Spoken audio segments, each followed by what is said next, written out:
২৬ জানুয়ারি ২০২৬ কলকাতার আনন্দপুর শিল্পাঞ্চলে ঘটে যায় এক ভয়াবহ অগ্নিকাণ্ড, যা গোটা রাজ্যকে নাড়িয়ে দেয়। চলুন সংক্ষেপে জেনে নিই মূল তথ্যগুলো। ১.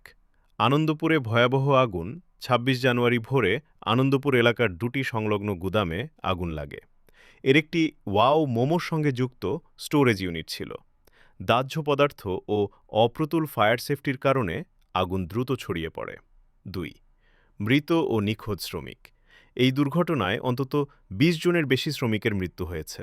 অনেকে এখনও নিখোঁজ। ডিএনএ পরীক্ষার মাধ্যমে শনাক্তকরণ চলছে।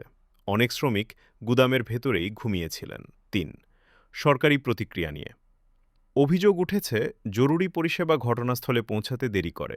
এলাকায় ছিল না পর্যাপ্ত ফায়ার হাইড্রেন্ট বা জরুরি রাস্তা। ৪. মন্ত্রী সুজিত বসুকে ঘিরে বিতর্ক। ফায়ার ও জরুরি পরিষেবার দায়িত্বে থাকা মন্ত্রী সুজিত বসুর বিরুদ্ধে ওঠে গুরুতর অভিযোগ। বিরোধীদের দাবি, আগেই নিরাপত্তা লঙ্ঘনের অভিযোগ থাকা সত্ত্বেও ব্যবস্থা নেওয়া হয়নি। ৫. ফায়ার ক্লিয়ারেন্স ছাড়াই গুদাম তদন্তে উঠে আসে। দুটি গুদামেই বৈধ ফায়ার এনওসি ছিল না। বছরের পর বছর কোনো সেফটি অডিট হয়নি। ৬. রাজনৈতিক প্রভাবের অভিযোগ।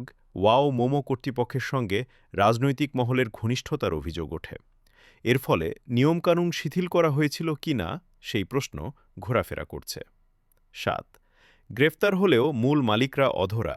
পাশের গুদামের মালিক ও কিছু ম্যানেজার গ্রেফতার হলেও ওয়াও মোমোর শীর্ষ কর্তাদের বিরুদ্ধে তৎপরতা না থাকায় ক্ষোভ বাড়ছে। এটা শুধু দুর্ঘটনা নয়, এটা অবহেলা, নিরাপত্তা ব্যর্থতা আর জবাবদিহির প্রশ্ন।